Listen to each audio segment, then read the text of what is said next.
Isang paraan ng pagluluto na malimit ginagawa sa mga maliliit na isda.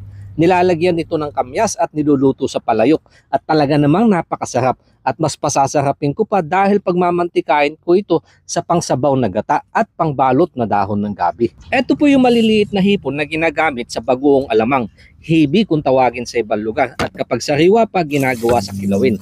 Nabili ko 100 baht or nasa mga 120 kung i-convert naman sa peso, 1 kilo.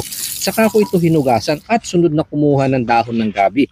Pinili ko lang yung murang dahon dahil ito ang gagamitin kong pambalot sa halip na saging upang sa ganun pwede na ding ulamin. 2 in 1. May laing na, may sinaing ka pa. Sunod ako naglagay ng 2 kutsara ng hibi sa kada dahon at saka tinupi ang magkabilang gilid na parang suman ng dahan-dahan upang sa ganun hindi mabutas yung dahon at tumagos yung laman. At gumamit ako dito ng palapa na saging na panali at hinigpitan. Ginawa ko lang ito sa mga natitira pa. Medyo osyosero noong bata pa kaya nakikitali na din kapag gumagawa sila ng suman. Doon ko natutunan. Hindi naman kagandahan pero isip-isip ko ayos na yan. Saka ko ito itinabi at inihanda yung iba pang sangkap. Dito ko na pinigaan yung 1 kilo ng niyog. Nagdagdag ako ng tubig dahil kukunin ko lang ito sa isang pigaan. Sunod kong inayos yung palayok na aking pagsasalangan. Sinahigan ko lang ito ng laman ng baboy, dagdag pampalasa at hindi masunugan.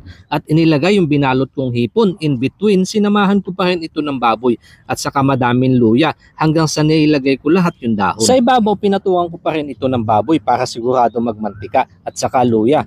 Dito ko na inilagay yung kamyas, pinatuyo ko lang ito upang may stock pang matagalan, saka siling panigang at spring onion. Iniwan ko lang ito upang makapag-isa ng sibuyas, bawang at luya para sa aroma.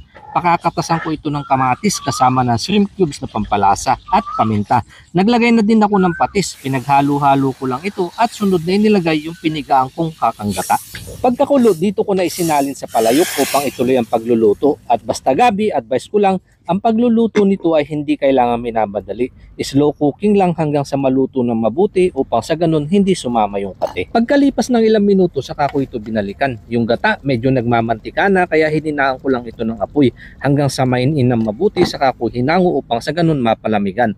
Dahil sa gata na nagmamantika, mainit kapag hindi naman napahanginan. At may dagdag ko lang patakan ito ng suka upang hindi agad masira dahil sa ganitong luto masarap yung iniinit yung medyo nababa. Nais ko ibalik ama. Napakabuti nyo po sa isa na naman pagpapalang pinagkalob sa amin. Basta nito, pasigaw magsibil na kasayang pangatawan.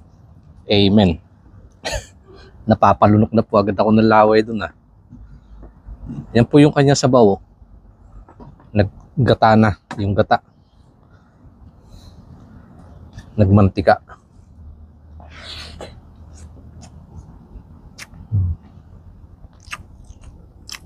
Panalo.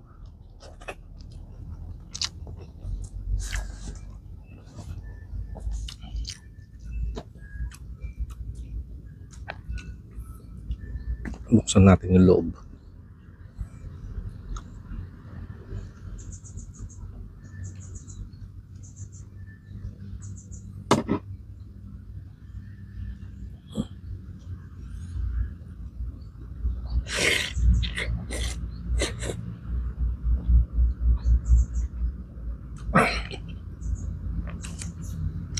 Nangingibabaw po yung lasa ng gata at saka yung asim.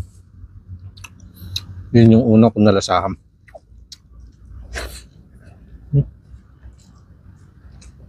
Ang sarap po sa bibig.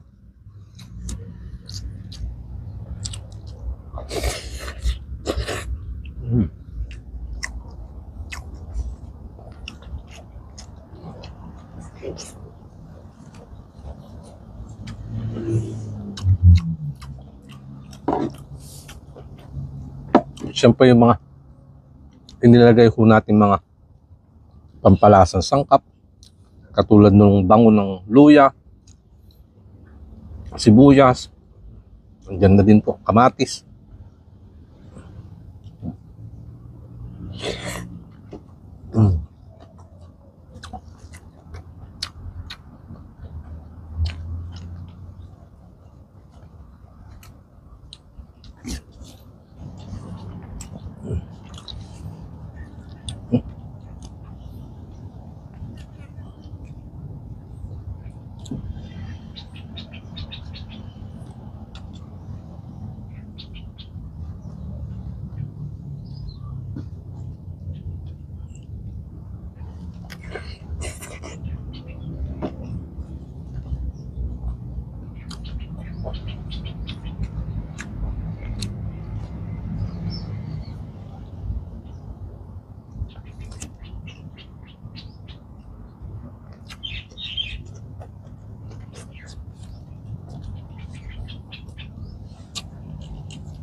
natanggal na ho yung umay niya. Medyo may asim din yung sabaw. Yung sausawan natin. Sa kanghang.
Naalala ko po, baka may magtanong tungkol do sa kanyang tinik.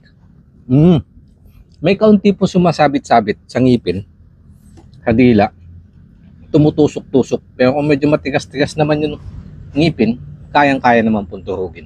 Cheers po sa atin lahat and God bless.